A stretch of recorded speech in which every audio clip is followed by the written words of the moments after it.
and just suddenly on one night, just wake up and see that how can I bring this to help the world and help the gender equalizations. Yeah.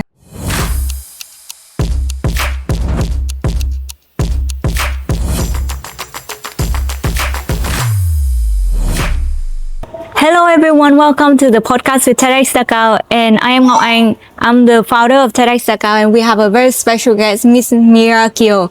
Can you please share with us and the audience about yourself? Thank you for having me at first. My name is Mia, but as my Vietnamese name is Mai Anh. So I am a second generation of very traditional and manufacturing on the heavy industry and automations that has been in Vietnam for the last 20 plus years already. That's the history, right? Like 20 plus years in a company. So that means that this is the company that your family founded, your company established it? Yes, it's founded by my own father and some of his partner.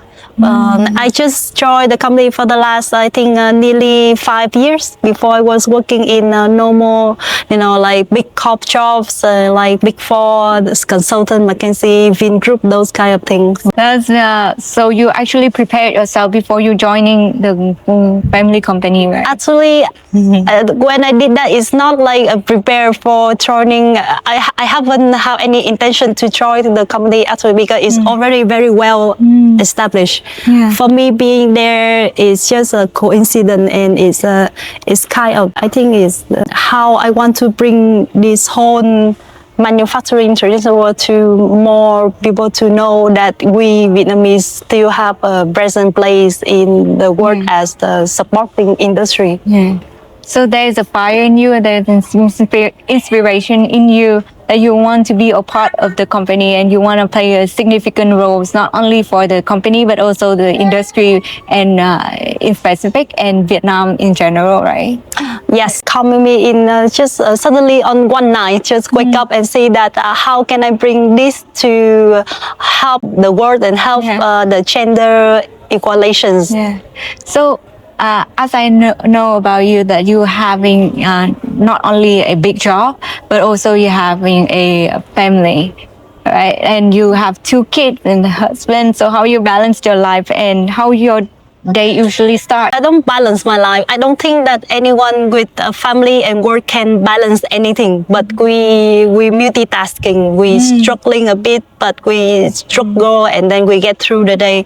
My day will start with quite early. Try to beat the early wake up of the 2 kids. So heavy in those on caffeine, coffee, and then just get on the day. But I tend to set myself 2 hours before the kid to wake up to just take time to indulge myself and without any influence of electronics. Wow. Well, I want to be you someday. I want to be, you're like a role model for super mom.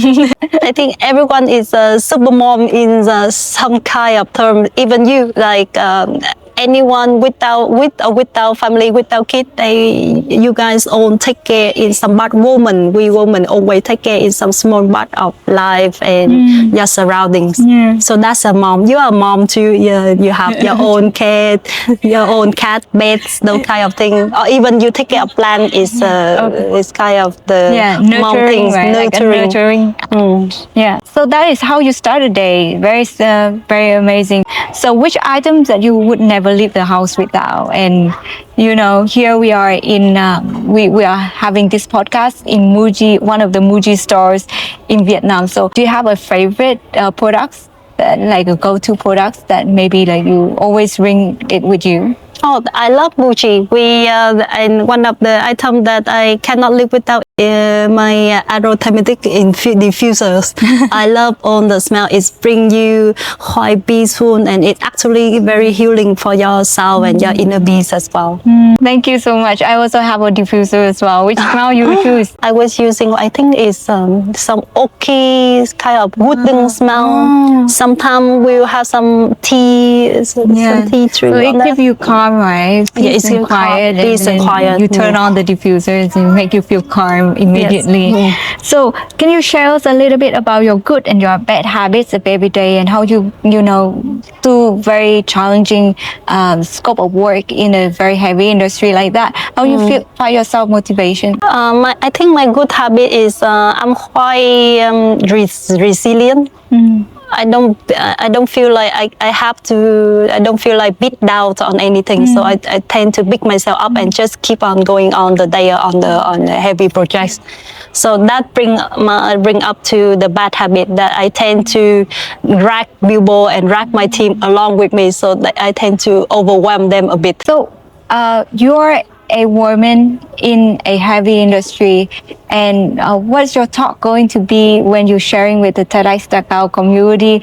And also, do you have a long-term visions for the future of Vietnam manufacturing?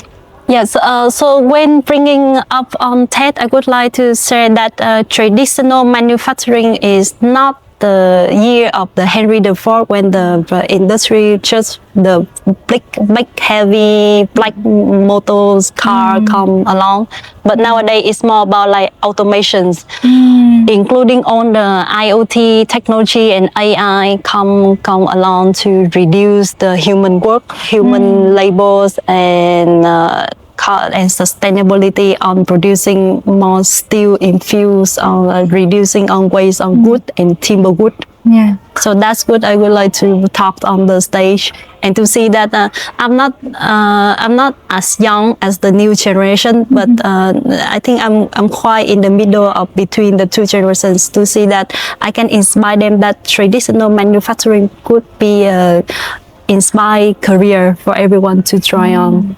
Wow. When you are in the industry, heavy industry sector, where do you see the greatest strength for Vietnam? Great strength in Vietnam is become a part of the supporting industry on the supply chain nowadays, trying to be stay strong on the global market. So you're going to share your talks at TEDxΔaKao stage, right? So do you have a favorite TED or TEDx talk that you always go to?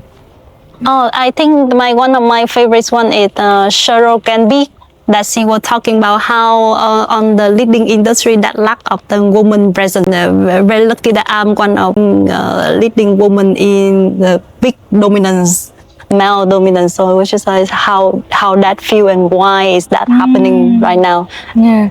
And you are living it in Vietnam, right? Yes, I'm living in Vietnam.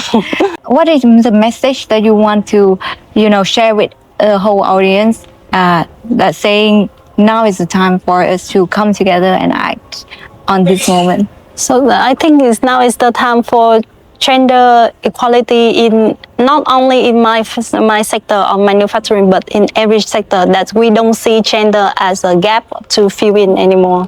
So the time now is the blur lines between that how yourself can stand on the presence of others will be matters. Yeah. Thank you so much for sharing with us, and we're looking forward to see you at the TEDxΔaKao Now is the Time event.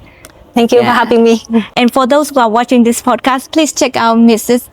Mia Kiều TEDx Talk on TEDx Global YouTube channel. Thank you. Bye. Thank you. See you.